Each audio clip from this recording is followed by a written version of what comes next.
halkan waxa ka weecanaysa wada Cabdullah Bukar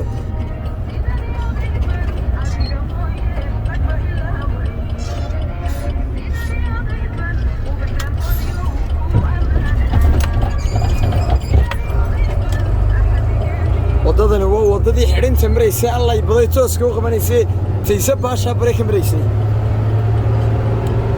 laakiin samooda samaysna xoogaa baa samaysna arka ceelashay ku go'aysa inta ka shaysana arkaawada way taalaardeedina way joogtaa in la sameeyo baan rajaynayaa insha Allah yadana Cabdullah Bukrow wadadii niba